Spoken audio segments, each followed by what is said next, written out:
What's up, peeps? Julian Williams here with the Distance. Got a video for you guys. It's a post-fight to the bout between Andy Lee and Julio Cesar Chavez Jr. for the WBC Middleweight Championship. Bout just took place and ended in a 7th round knockout in favor of Chavez Jr. I think I had predicted the fight to be a decision in favor of Chavez.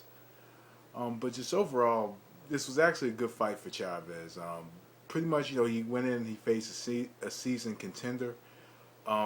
A legitimate contender in Andy Lee, and also not only a legitimate contender, but just overall, I just think a all around skilled boxer. But if you look early in the fight, Andy Lee did a good job of keeping Chavez at the end of his shots.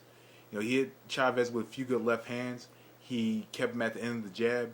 He moved well. This did seem to be a pretty good sized ring for him, but just early in the fight, like in that 3rd round, Chavez was trying to kind of slip that jab was trying to slip Andy Lee's jab so that he can come in with his left hook.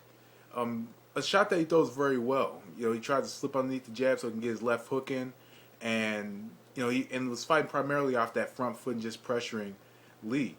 When he took that jab away from Lee, that's pretty much when the momentum changed in favor of Chavez. Because Lee does a lot of work behind the jab and set up his left hand. Lee didn't, and what happened was when that jab was taken away, Lee couldn't set his power shots up. So he's in there and he's trading hooks with Chavez as he's squaring up with Chavez. So when he started to trade hooks with Chavez, Chavez began to land well placed shots to the body, on his rib cage. There's a couple kidney shots in there in the 2nd, 3rd round. Here and there, but I think that Chavez just went in and he was just trying to wear down Lee and walk him down. And when Lee began to kind of square up with Chavez, that's when the momentum changed. When Lee was squaring up with him and Chavez, finally had a chance to just land well placed shots to the body and just simply just wear him down. And the fact that, and then what happened was Lee was trying to fight Chavez on the inside. Now it has to be quite to be honest, it has to quite suck to hit a fighter with your best shots and they're continuously walking through them. It has to be very I just think it has to be very deceiving in a way that your own punching power deceives you in the fight and the fighter is walking you down. And I think Lee was trying to make adjustments, and I think he thought that he could outfight Chavez on the inside, which is a big no-no for any fighter.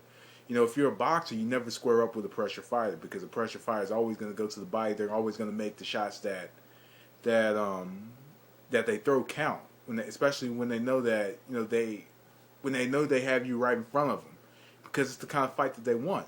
So Lee was defeated when Chavez slipped his jab, and he began pressuring him, and he started to kind of get his head right on his chest. But just overall, man, I thought Andy Lee did well in this fight. I thought he did well early, but he just couldn't stand up to Chavez's best shots. Now on the other hand, I think Chavez did a great job of slipping the jab and pretty much just taking that jab away and getting his foot right inside of Lee's lead foot, and pretty much continuously pressuring him and just going to the body, slowly wearing him down.